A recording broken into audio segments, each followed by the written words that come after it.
महाराष्ट्र से सबसे ज्यादा केसेस आ रहे हैं, लेकिन फिर भी लोग हैं कि मानने को तैयार नहीं। तस्वीरें आप देखिए, मुंबई की दादर सब्जी मंडी की तस्वीरें हैं आज सुबह की, बिल्कुल कुछ देर पहले की। सब्जी खरीदने वालों की भीड़ यहां पर जमा है। सवाल ये कि महाराष्ट्र सरकार क्या कर रही है। ये पहली बात नहीं कि जब दादर सब्जी मंडी में इस तरह की भीड़ की तस्वीरें आई हैं।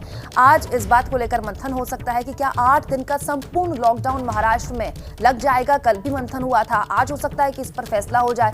लेकिन आप इन लोगों का क्या कीजिएगा। महत्वपूर्ण सवाल ये है कि क्या ये दायित्व अब आम आदमी का सामाजिक तौर पर खुद का नहीं है कि वो भीड़ बिल्कुल ना लगाए और बाजारों में अगर बहुत जरूरी है जाना तो सामाजिक नियमों का उल्लंघन ना करें। तो महाराष्ट्र की तस्वीरें हैं, डरा रही है। देश में कोरोना का विस्फोट हो गया है। पूरे देश में कोरोना के मामले लगातार बढ़ रहे हैं। महाराष्ट्र देश में अब भी कोरोना का एपिसेंटर बना हुआ है। महाराष्ट्र सरकार संपूर्ण लॉकडाउन पर विचार कर रही है। सवाल ये है कि कोरोना को रोकने के लिए क्या एकमात्र संपूर्ण लॉकडाउन ही आखिरी विकल्प बचा है।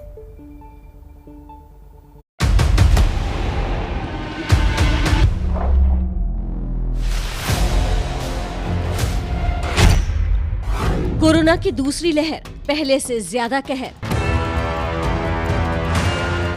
केस होने लगे 1.5 लाख के पार। कोरोना से हिंदुस्तान का हाल बेहाल। दिन दूनी रात चौगनी रफ्तार से कोरोना घर घर में घुस रहा है।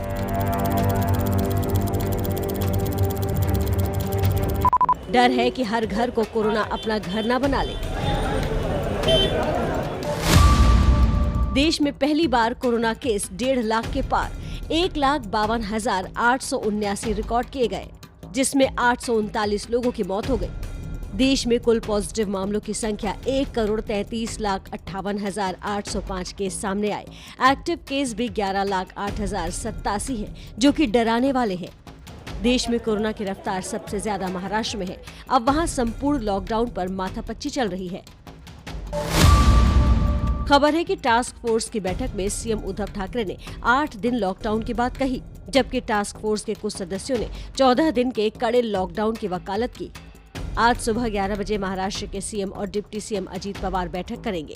टास्क फोर्स के अंदर जितने लोग बैठे थे उनमें खाली कितने दिन लगना चाहिए उसके बारे में एक विचार था, लेकिन सबका एक विचार था कि लॉकडाउन लगना चाहिए, क्योंकि ये जो चेन है इसका टूटना बहुत जरूरी है। अगर ये चेन नहीं टूटी तो आगे चल के जो है वो संख्या कोरोना पीड़ित की बहुत ज्यादा हो जाएगी।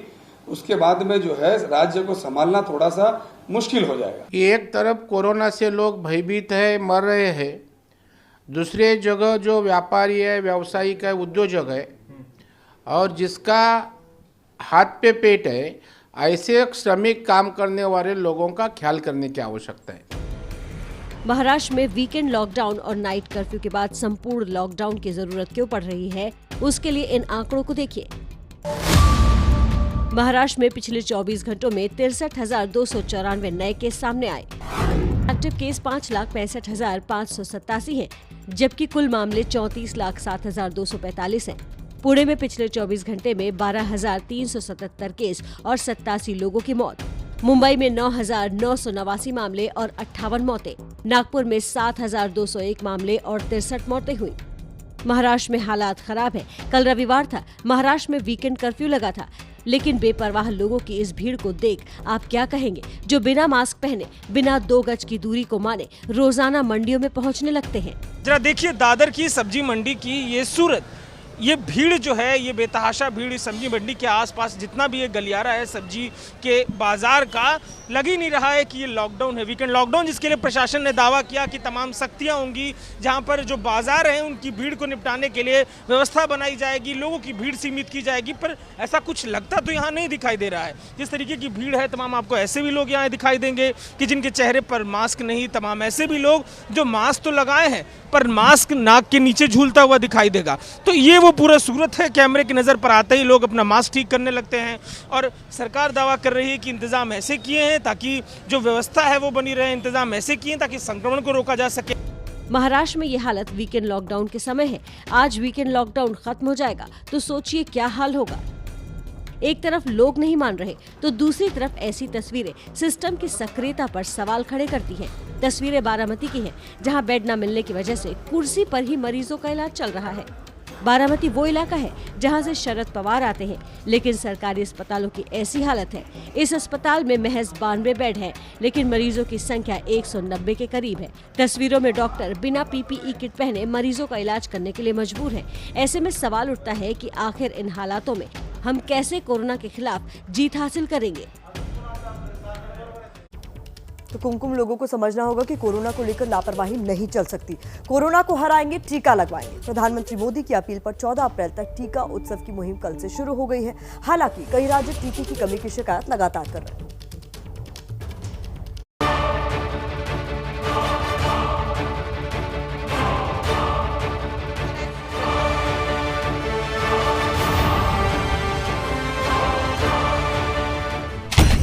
देश में शुरू हो गया है टीका उत्सव।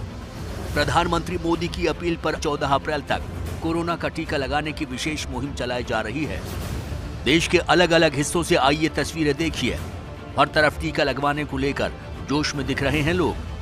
दिल्ली से लेकर मुंबई, लखनऊ, पटना, वाराणसी, बेंगलुरु, मोहाली और भुवनेश्वर में लोग टीका केंद्रों पर पहुंचे और टीका लगवाकर कोरोना से लड़ाई में अपना योगदान दिया।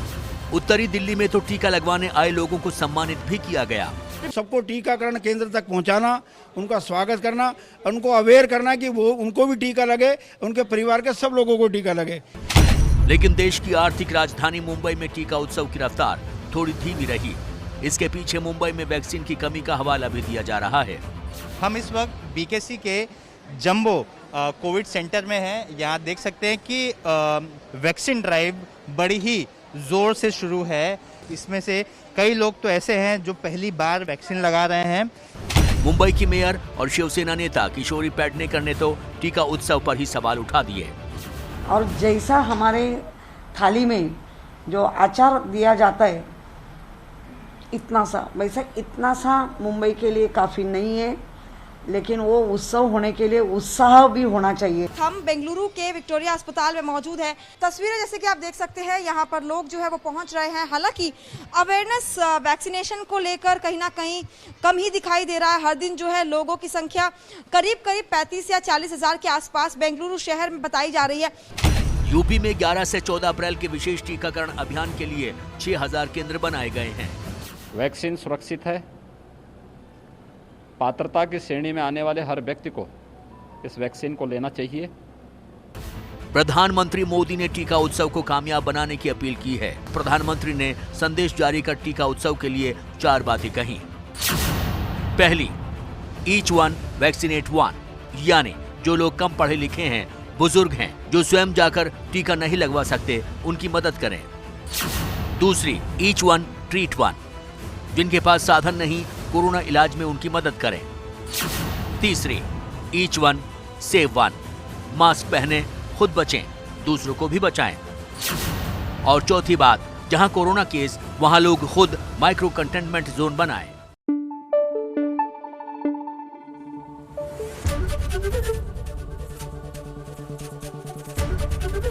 एबीपी न्यूज आपको रखे आगे।